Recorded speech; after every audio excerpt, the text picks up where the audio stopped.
سلامونه احترامات نیک هیلې طارق ستانکزی زم د کورنۍ کرکټ یو تن لوبغاړی لکه څنګه چې تاسو ګرانو لیدونکو شاهدان یاستئ چې په ننګرهار کې د رمضان جام سیالۍ شروع شوي دي.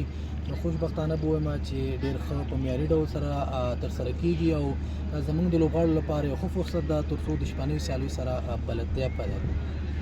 یقینا زه په سر کې باید یو د دې یادوري وکړم چې د ټورنامنټ د تنظیمونکو څخه باید ډېره مننه وکړم او عمر نه دغه ټول سټاف ملګرو نه دغسې یو ښایسته خوندور ماحول یې د لوبغاړو لپاره برابر کړی ده، مینهوالو لپاره. یقینا په روزه کې چې تاسو ګورئ په ورځ کې لږ دومره میچونه نه ترسره کېږي، نو هغه د شپې او د لایټینګ سیسټم سره نو موږ د نوي لوبغاړي چې کوم دي بلدتیا پیدا کوي، نو زموږ لپاره ډېرې زیاتې مهمې او خوندورې دي.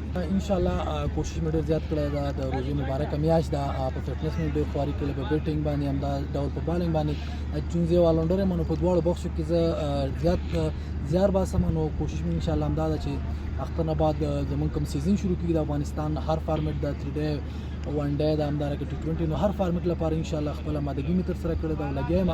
کوشش به مې همدا وي چې په خپل ټیم لپاره او د افغانستان لپاره یو څه ترلاسه کړم. لوبغاړو لپاره ښې او بدې ورځې راځي، نو انشاءالله زموږ به هم ښې ورځې راځي او ورته انتظار یو. هغې لپاره ډېر محنت او زیار باسو. الله نه ډېر زیات امیدوار یم چې انشاءالله یو ځل بیا به هماغه وخت ستنېږم. خصوصا زه به یو یادوره وکړم چې زه هغه مینهوالو نه، ملګرو نه، خپلوانو نه ډېر زیاته مننه کوم چې همیشه ما سره په سخت وخت کې په ښه وخت کې دې تشویق کړی ما ته ډاډ راکړی چې دې کوی شي.